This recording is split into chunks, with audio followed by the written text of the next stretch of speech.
네, 오늘 본문 말씀 누가복음 10장 25절로 37절은 선한 사마리아의 비유입니다. 그동안 이 비유를 수없이 많이 들으셔서 그 내용을 잘 알고 계실 테니까 오늘은 이 비유 자체보다는 예수님께서 이 비유로 말씀하셔야만 했던 그 이유에 집중해 보도록 하겠습니다. 먼저 25절 하반절을 보세요.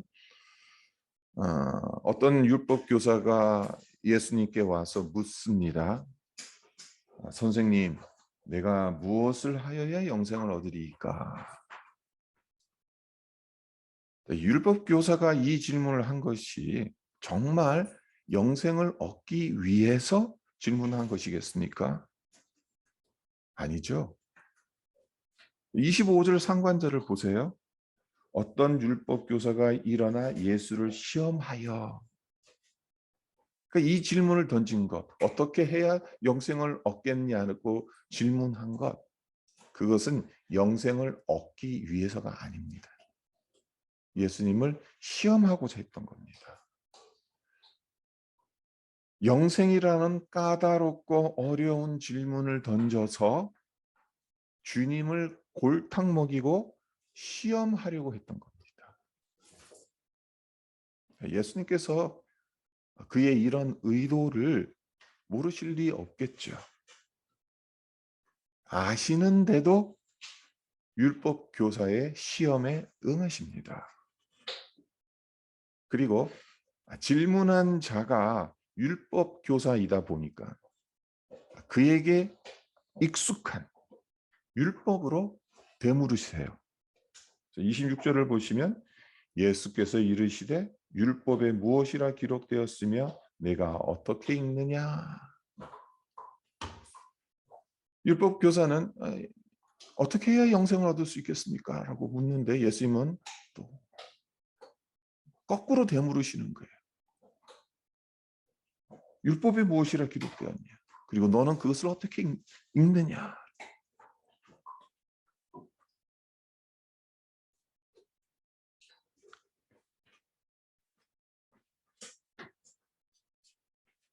예수님의 이 반문에 율법교사가 뭐라고 대답하죠? 27절을 보면 대답하여 이르되 내 마음을 다하며 목숨을 다하며 힘을 다하며 뜻을 다하여 주 너의 하나님을 사랑하고 또한 내 이웃을 내 자신같이 사랑하라 하였나이다.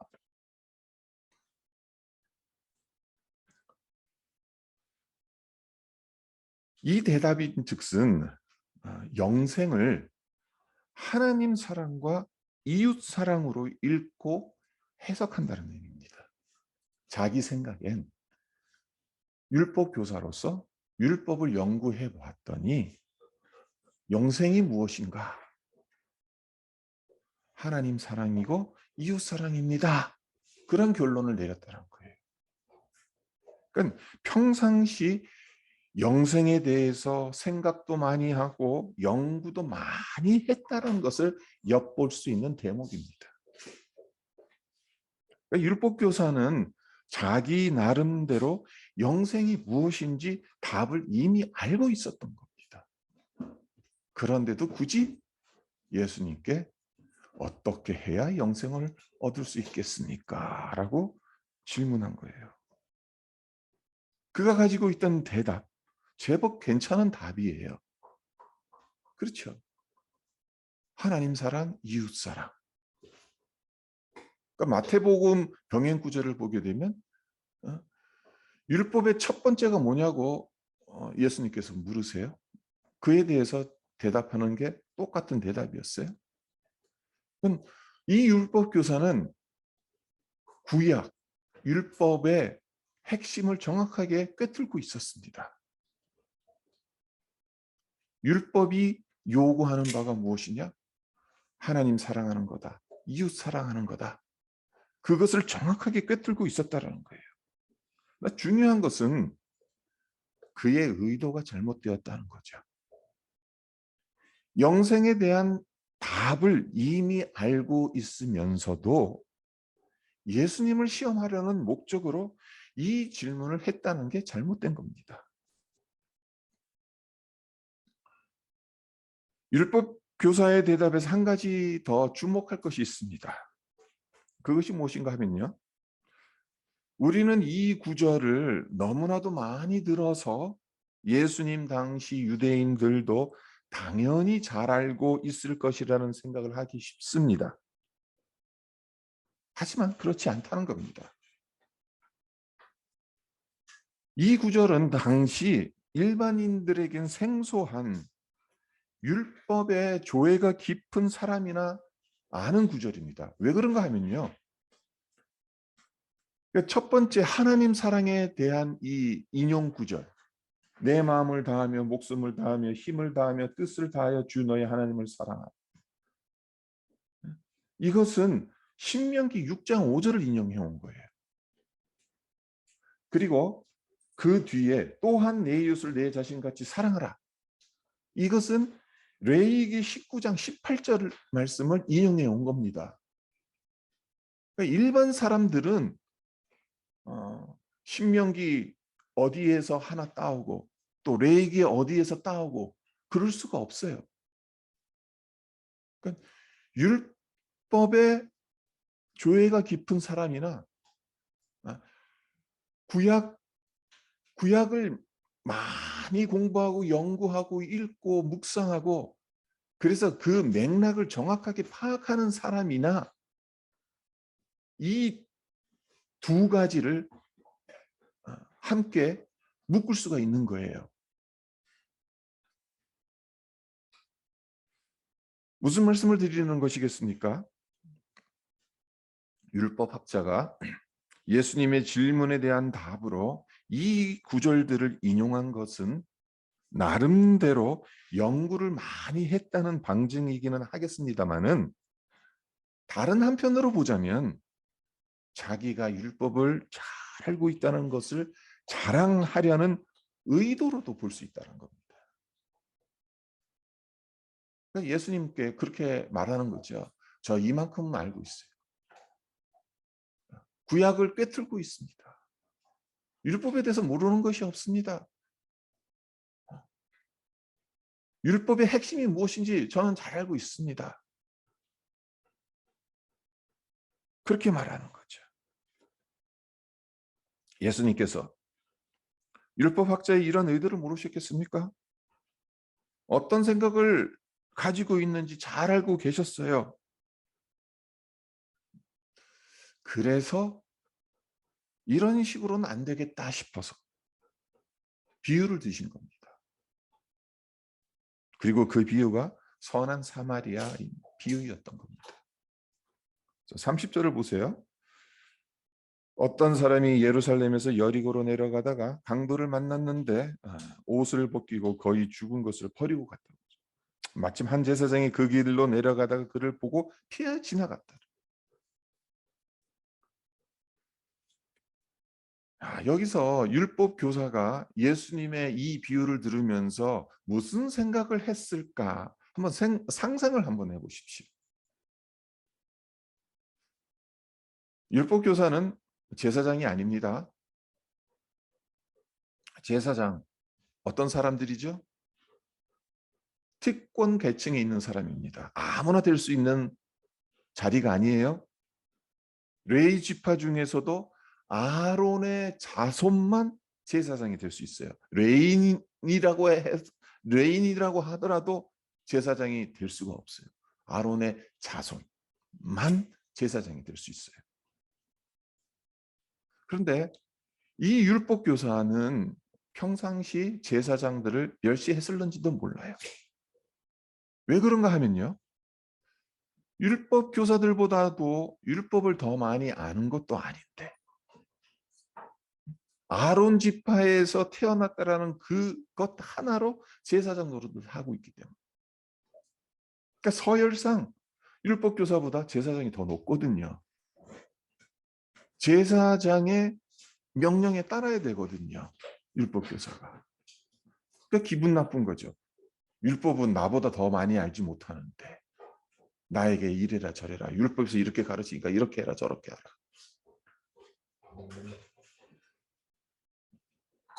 이런 점에서 제사장을 흉보는 투로 예수님께서 말씀을 하고 계시니까 율법교사 입장으로 보면 신이 나는 거예요.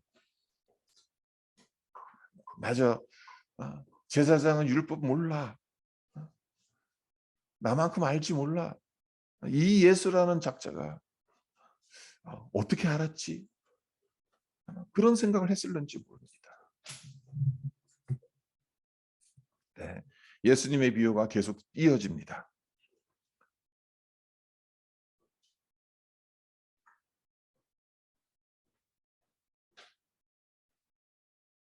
32절을 보면 또 이와 같이 한 레인도 그곳에 이르러 그를 보고 피하여 지나가되, 이번에는 레인을 등장시키시죠. 레인은 어떤 사람인가요? 레위 지파 중 아론의 자손에 속하지 않는 모든 사람들입니다. 그러니까 제사장들보다는 급이 낮습니다. 하지만 성전에서 제사장을 돕는 일을 합니다. 일반 사람들은 할 수 없는 일을 합니다. 그렇기 때문에 레위인들 역시 나는 특권 계층이다 라는 자부심을 가지고 있었습니다. 이런 자부심을 갖는 것까지는 잘못된 게 아니죠. 문제는 그 도가 지나쳐서 그냥 목이 뻣뻣해지는 거예요. 나 레위인이야. 나 성전에서 하나님의 일을 하는 사람이야. 그러니까 율법교사 입장으로 보면 이 모습 역시 못마땅하게 여길 수가 있는 거예요. 그렇기 때문에 예수님의 비유가 사이다처럼 그의 속을 뻥 뚫어주는 것처럼 여겨졌을 겁니다. 그리고 한 걸음 더 나아가서 내심 이런 기대를 했을런지도 몰라요. 자, 지금 비유가 어떤 식으로 진행되고 있습니까? 제사장도 피하여 지나가고 레위인도 아무런 도움도 안 주고 지나갔어요. 그러면 그 다음 차례에 등장하는 사람은 율법교사 입장으로 보면 누가 되겠습니까? 이스라엘의 이 종교인들 이 구조상으로 보면, 그러니까 제사장, 그다음에 레위, 그 밑엔 누구겠어요? 율법교사란 말이에요. 율법을 가르치는 사람들. 그러니까 세 번째 사람은 이제 당연히 이와는 다른 사람이다. 그리고 당연히 나와 같은 율법교사일지 모르겠다. 이런 기대감을 가졌을는지 몰라요. 하지만 예수님은 그의 기대를 완전히 깨버리는 충격적인 말씀을 하시죠. 33절입니다. 어떤 사마리아 사람은 여행하는 중 거기 이르러 그를 보고 불쌍히 여겨. 갑작스럽게 사마리아인을 등장시킵니다. 율법교사 머릿속에는 이 사마리아인은 아예 들어가 있지 않았을 겁니다. 예수님의 이 비유에 율법교사 자기 귀를 의심했을 겁니다. 아니 누구? 왜 하필 사마리아 사람? 사마리아 사람들 어떤 사람입니까? 유대인과 이방인의 피가 섞인 사람들입니다. 여호와 하나님과 이방신을 혼합한 혼합 종교를 믿는 자들이에요. 그래서 유대인들에게 이방인들보다 더 큰 멸시를 받았던 사람들입니다. 그런 사마리아인을 예수님께서 이 비유의 주인공으로 발탁하시니까 율법교사의 입장으로는 망치로 뒤통수를 얻어맞은 느낌이었을 겁니다. 그런데 눈치가 없는 것인지 예수님은 계속해서 이 이야기를 이어가세요. 34절로 35절을 보세요. 가까이 가서 기름과 포도주를 그 상처에 붓고 싸매고 자기 짐승에 태워 주막으로 데리고 가서 돌보아 줍니다. 그 이튿날 그가 주막 주인에게 데나리온 둘을 내어주며 이르되 이 사람을 돌보아 주라. 비용이 더 들면 내가 돌아올 때 갚으리라. 유대인들이 그토록 무시하는 사마리아인이 어떻게 합니까? 대제사장과 레위인들 부정 탈까봐 강도 만난 사람 가까이 갈 생각도 하지 않았는데 사마리아인은 불쌍히 여기는 마음으로 강도 만난 사람에게 가까이 다가갔어요. 그리고 기름과 포도주를 상처에 붓고 싸매어 줬어요. 그리고 여기서 그치지 않습니다. 주막으로 데리고 가서 밤새 정성껏 간호합니다. 그리고 그 이튿날엔 이제 자기 갈 길 가야 되니까 주막 주인에게 부탁을 합니다. 얼마가 들던 강도 맞은 사람 치료하고 돌봐주라고. 그 비용은 내가 돌아올 때 다 지불해 주겠다라고. 율법 교사가 아무리 대제사장과 레인을 못마땅하게 여겼다 해도 이건 아니겠죠. 그들과 같은 유대인이다 보니까 이 비유를 끝까지 듣는 것이 너무나도 거북하고 자존심 상했을 겁니다.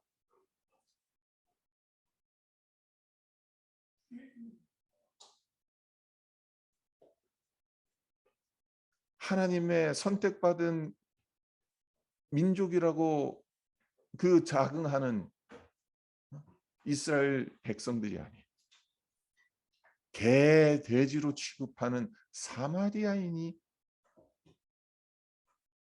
대제사장도 레인도 하지 못한 그 엄청난 일을 했다고?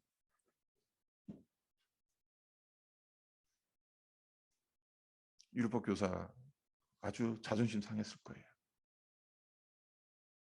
자, 그렇다면 예수님께서 굳이 이 비유를 드신 이유가 무엇이겠습니까? 앞서 말씀드렸다시피 율법 교사는 영생에 대해서 율법이 뭐라고 말하고 있는지 나름대로 정리를 한 사람입니다.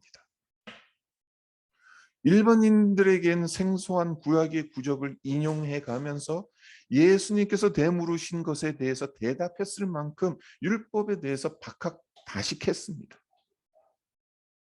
하지만 영생을 얻으려고 예수님께 질문한 것이 아니잖아요. 예수님을 시험하기 위해서이지 않았습니까? 그러니 아무리 율법을 잘 알고 제대로 해석한다고 한들 무슨 소용이 있습니까? 예수님이 율법의 주인이시라는 것을 보지 못하고 시험하고 있는데 영생을 얻기 위해선 하나님과 이웃을 사랑해야 한다는 점을 잘 알고 있으면 뭐합니까? 예수님이 영생을 주시는 분이라는 것을 전혀 모르고 있는데 성도 여러분, 영생이 무엇입니까? 어떻게 해야 영생을 얻을 수 있는 것입니까? 선한 사마리아 비유에 나오는 것처럼 우리가 우리 주변에 죽어가는 사람, 도움이 필요한 자들에게 도움을 주면 영생을 얻는 것이겠습니까? 만약 그렇다면 이거 잘못된 거죠. 우리의 믿음을 다시 세워야 되죠. 왜? 공로신앙이니까요. 내가 무언가를 해야 구원을 받고 영생을 얻는 거니까요.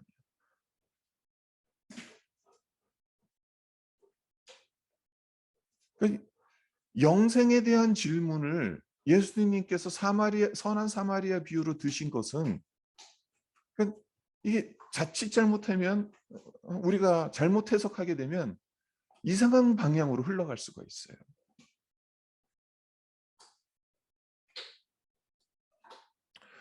예수님께서 이 점을 모르실 리 없었을 텐데 왜 영생의 문제를 이런 식으로 풀어가시는 것일까요? 비유를 끝마치신 후에 예수님께서 율법 교사에게 아주 충격적인 질문을 던지시는 것을 우리가 29절과 26절을 보세요. 29절을 보면 그 사람이 자기를 옳게 보이려고 예수께 여짜오되 그러면 내 이웃이 누구니까? 36절도 보면 내 생각에는 이 세 사람 중에 누가 강도 만난 자의 이웃이 되겠느냐?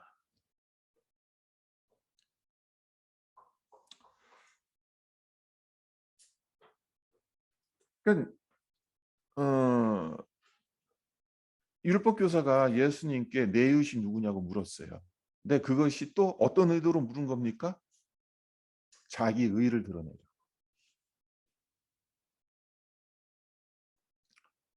그러니까 율법의 핵심, 하나님 사랑, 이웃 사랑, 특별히 이웃 사랑하는 거 제가 이제껏 나름대로 잘 지켜왔다는 거예요.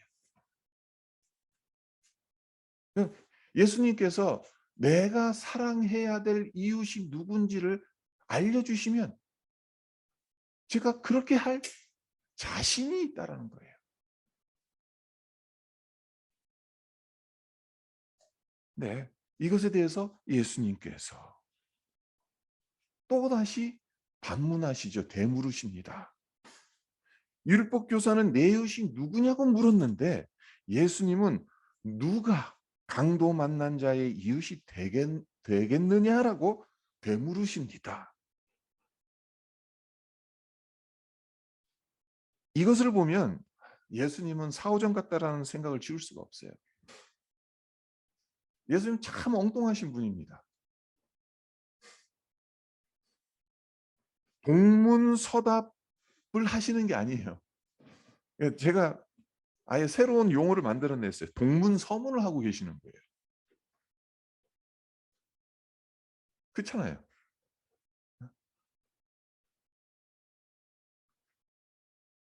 예수님, 제 이웃이 누굽니까? 네. 그러면 동문서답은 어떻게 해야 되겠습니까? 네 이웃은 저기 멀리 떨어져 있는 그러니까 이 율법 교사 입장으로는 예수님의 대답이 예, 이런 대답일 거라고 예상을 했을 겁니다. 네 주변에 있는 사람, 유대인들의 한정에서 이 사랑을 베풀라. 그렇게 생각을 했을 거예요. 근데 만약에 이게 동문서답이라면 예수님께서 뭐라고 대답을 하셔야 됩니까? 네 이웃은 저 멀리 떨어져 있는 그리스 사람이다. 그렇게 대답하시면 동문서답일 텐데 동문서답한 것이 아니라 뭐라고 아예 되물으시잖아요. 질문하시잖아요. 그러니까 동문서문인 거예요. 강도 만난 이 세 사람 중에 누가 강도 만난 자의 이웃이 되겠느냐.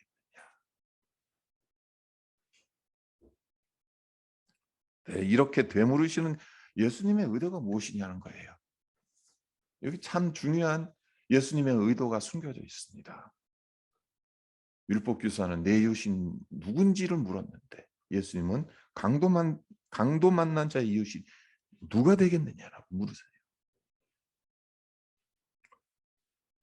요한복음 10장 1절을 보면요. 예수님께서 문을 통하여 양의 우리로 들어가지 아니하고 다른 데로 넘어가는 자는 절도며 강도라고 말씀하세요. 그리고 요한복음 10장 8절을 보면 그 강도는 예수님보다 먼저 온 자라고 예수님께서 말씀하십니다. 그러니까 예수님께서 말씀하시는 강도, 절도, 먼저 온 사람이라는 거예요. 예수님보다 먼저 온 자라는 거예요. 그렇다면 예수님보다 먼저 온 자, 누구를 가리키는 것이겠습니까? 한마디로 말씀드리자면 율법입니다. 그러니까 예수님께서 이렇게 되물으신 이유는 예수님보다 먼저 온 율법이 강도이고 율법학자는 율법 때문에 죽을 수밖에 없는 존재라는 겁니다. 그리고 곁에 있는 제사장이나 레인과 같은 종교인은 죽어가는 율법 교사를 돕지 않고 도울 수도 없다라는 거예요. 오직 사마리아인만 도울 수 있다라는 거예요.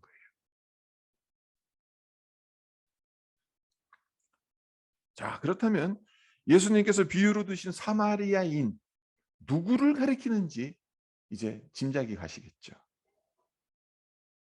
예수님 당신이십니다. 예수님께서 지신 십자가, 예수님을 이 땅에 보내신 성부 하나님의 뜻을 십자가에서 이루셨잖아요. 그러니까 하나님 사랑의 결정체이지 않겠습니까? 그리고 또한 율법이라는 강도를 만나 죽을 수밖에 없는 이 땅의 모든 인간을 구하시기 위해서 십자가를 지셨고 당신의 귀한 피로 죽어가는 영혼을 살리셨으니까 십자가가 이웃사랑의 결정체이지 않겠습니까? 그러니까 결국 예수님께서 이 율법 교사에게 말씀하시고자 했던 것은 네가 사랑해야 될 이웃은 나라는 겁니다. 너는 율법으로 강도 맞아서 죽을 수밖에 없는 존재인데 그 죽을 수밖에 없는 너를 다시 살릴 수 있는 사람은 나라는 겁니다. 율법으로는 너를 살릴 수 없다는 거예요. 오히려 너를 죽인다는 거예요. 그래서 로마서 2장 12절을 제가 읽어드릴게요. 사도 바울이 이렇게 선포했어요. 무릇 율법 없이 범죄한 자는 또한 율법 없이 망하고 무릇 율법이 있고 범죄한 자는 율법으로 말미암아 심판을 받으리라. 율법을 몰라도 어떻게 된다고요? 망하고 율법을 알아도 심판을 받는다. 율법으로는 구원을 받을 수가 없다는 거예요.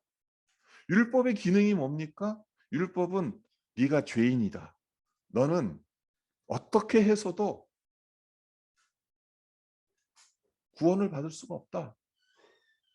죄의 삭은 사망이다. 그것을 가르쳐 주는 거예요.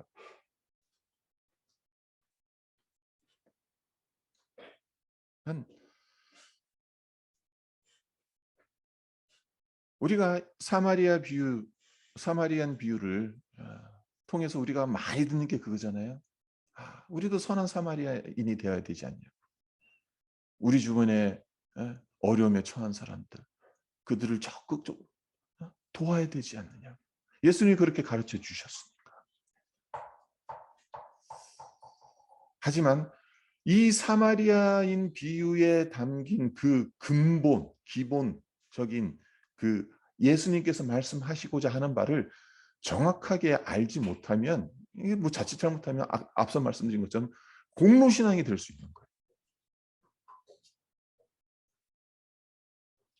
네, 이 사마리아인 비유가 우리에게 주는 메시지가 무엇이겠습니까? 먼저는 우리가 강도 만난 사람이었다는 겁니다. 죽을 수밖에 없는 자들이었다는 겁니다. 그랬던 우리들이었는데 예수님께서 우리의 이웃이 되어 주셔서 우리를 불쌍히 여겨 주셔서 우리를 살려 주셨다는 거예요. 선한 사마리아인은 그저 단순하게 뭐예요? 밤새 간호해 주고 또 경비 지불해 주고 그 차원에서 머물렀지만 예수님은 어떻게 하셨습니까? 십자가를 지셨습니다. 당신의 피를 아낌없이 쏟아 주셨습니다. 그렇게 해서 죽을 수밖에 없는 우리 영혼을 살려 주셨습니다. 그렇기 때문에 내 이웃을 사랑하라. 그 말은 그 이웃 예수님을 사랑하라는 겁니다. 예수님을 사랑하고 예수님을 따라가라는 겁니다. 선한 사마리아인의 비유가 우리에게 주는 교훈은 그것입니다. 우리 역시 예수님처럼 그렇게 살아가야 하겠죠. 율법의 정신이 무엇인지를 정확하게 꿰뚫고 있다면 하나님 사랑, 이웃 사랑이라는 것을 정확하게 꿰뚫고 있고 이것이 왜 영생과 연결되어 있는지를 우리가 정확하게 알고 있다면 먼저는 선한 목자 되신 예수님께서 우리의 선한 이웃이 되어 주셔서 우리를 살리셨다라는 것을 우리가 잊지 말고, 그러하기에 이제는 우리가 예수의 제자로서 예수님이 걸어가셨던 그 십자가의 길을 우리 역시 따라가야 한다는 것, 이것을 우리의 마음에 새기면서 오늘 설교 제목이 율법이 무엇이라 기록되었으며 어떻게 읽느냐. 율법교사는 정확하게 읽었습니다. 그리고 정확하게 해석했습니다. 우리 역시 말씀을 읽고 있습니다. 해석합니다. 그러나 그것만으로는 충분하지 않습니다.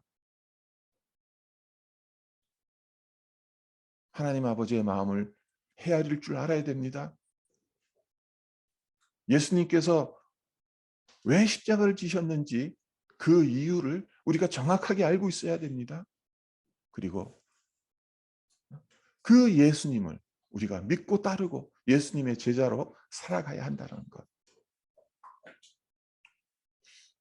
그것을 우리의 마음에 새기면서 우리에게 주신 구원의 은혜들을 많은 사람들에게 나눠주고 또 함께 이것을 공유하는 그 자리에 있기를 주님의 이름으로 축원드립니다. 네, 잠깐 기도하겠습니다. 하나님 아버지 감사합니다. 오늘 선한 사마리아인의 비유를 통해서 예수님께서 왜 이 비유를 드셔야 했는지, 그 이유가 무엇인지 우리가 살펴보았습니다. 율법교사 정확하게 알고 있었습니다. 율법이 요구하고 있는 바가 무엇인지, 구약의 율법의 핵심이 무엇인지, 하나님 사랑이고 이웃 사랑인 것인지를 정확하게 알고 있었습니다. 영생을 어떻게 얻어야 하는지 나름대로 묵상하고 연구하고, 그래서 하나님 사랑, 이웃 사랑으로 연결한 것까지 너무나도 잘했습니다. 그러나 그 앞에 서 있는 예수님이 그의 생명을 살리고 그의 영혼을 구원해 줄 메시아인 것을 알지 못했습니다. 오히려 시험했습니다. 하나님, 우리가 이 세상을 살아가면서 하나님의 말씀을 읽습니다. 그리고 해석합니다. 그러나 그것이 중요한 것이 아니라 그 안에 담겨진 하나님의 마음을 헤아리는 것이고, 그것을 알았다면 그대로 실천하는 것이 너무나도 중요하다는 것을 하나님 오늘 이 사마리아인 비유를 통해서 우리가 깨닫게 해 주셨사오니, 먼저는 예수님이 우리의 이웃인 것을, 우리를 위해서, 우리를 살리기 위해서 아낌없이 피를 흘리신 우리의 진정한 이웃인 것을 우리가 깨닫게 해주시고, 하나님 그러하기에 예수님의 그 십자가를 따라가는 하나님, 예수님의 제자로 이 세상을 살아갈 수 있도록 주의 성령께서 그 길을 더 걸어갈 수 있는 힘과 은혜를 부어 주시옵소서. 감사드리며 예수님의 이름으로 기도합니다. 아멘.